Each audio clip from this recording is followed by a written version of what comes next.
बंधुओं, कृष्ण जन्म में भगवान चंद्रमा से ही चंद्रवंश चला और सूर्य से ही सूर्यवंश चला।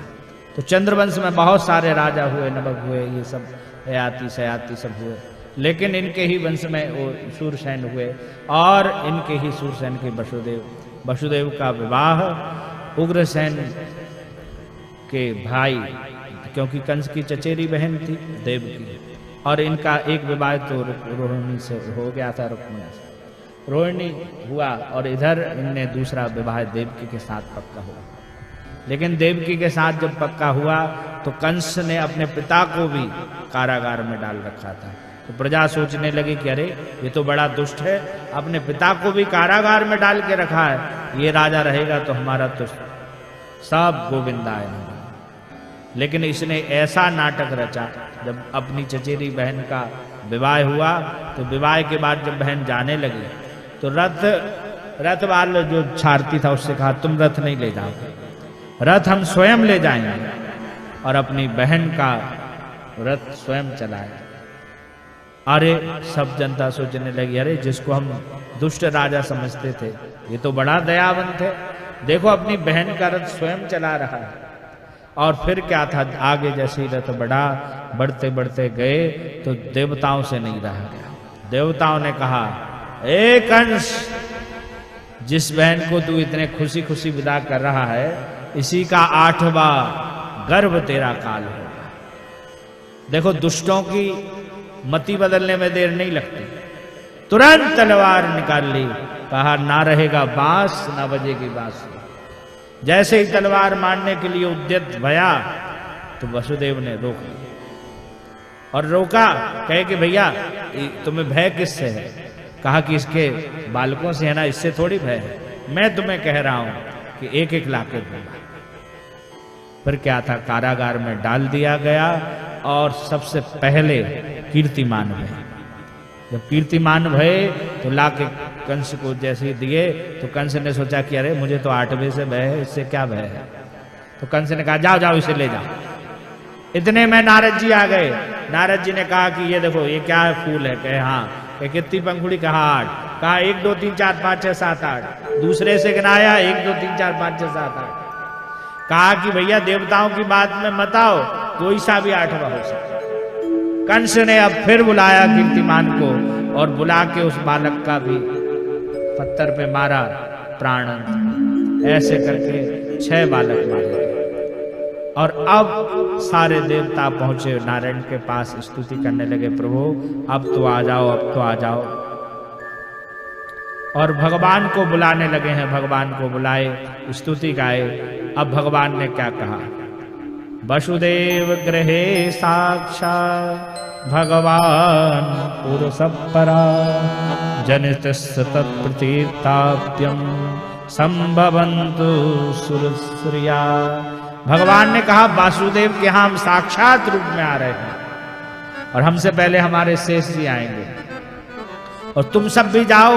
भगवान ने ये कहा तो ब्रह्मा जी ने कहा चलो हम सब भी चलते हैं, वहीं जाके कोई ग्वाल बन जाएंगे, कोई गैये बन जाएंगे, सब अलग अलग रूप में पहुंच जाएंगे। और सब पहुंच गए वहां।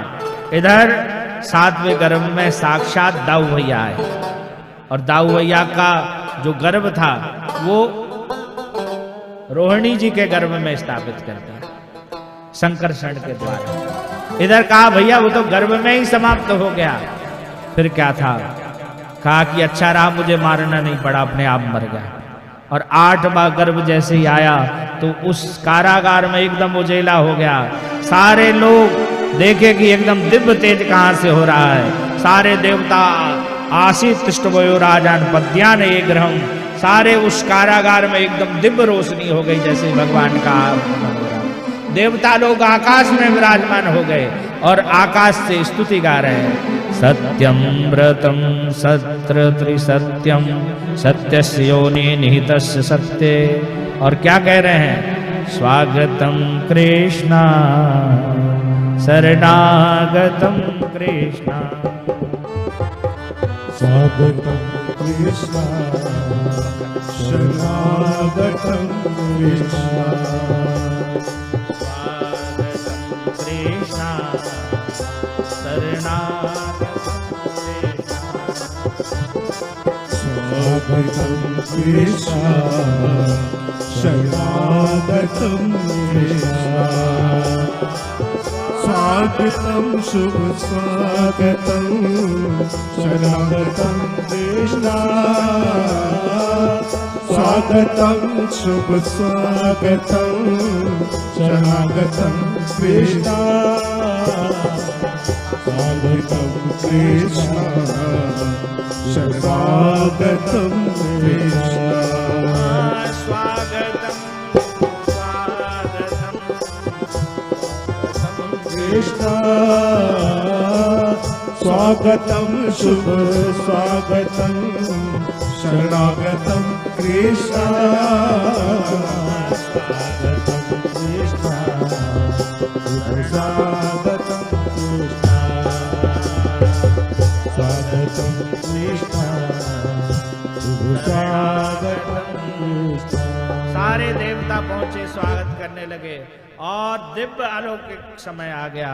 भादों का महीना आ गया, कृष्ण पक्ष आ गया, बुधवार की रात्रि और ठीक अभी 7 बज रहे हैं, ठीक 12 बजे भगवान दिव्य एकदम अलौकिक हो गए और माता के यहाँ साक्षात चतुर्भुज रूप में प्रकट हो गए। माँ ने कहा चतुर्भुज थोड़ी मांगा था, हमने तो लल्ला का सुख चाहिए। तो माता जैसे जैसे बोलते गई वैसे वैसे होते गए, छोटे बालक बन गए। कहा कि बालक हो और इतनी बातें बतिया रहे हो? कहा कि अभी थोड़ी देर बतियाने दो। कहा सारा बताया कि तुम हमें यहाँ से ले जाना, वहां छोड़े आना और वहां जो जन्मा है वो इधर ले आना। सारा राज्य बताया। कहे कि अरे हमारे यहाँ जब कोई बालक होता है तो वो रोता है, कीजिए शिशु लीला। भगवान ने बालकों की जैसे लीला करी, रोने लगे। और इधर भगवान जब दिव्य रूप आवाज भई, देखो भगवान जब आए तो सारे पहरेदार सो गए और किसी को कुछ आवाज नहीं पहुंची, सारे पहरेदार सो गए। और भगवान ने कह दिया कि तुम लेके हमें जो है यशोदा के यहाँ छोड़ देना और वहां से एक कन्या ले आना।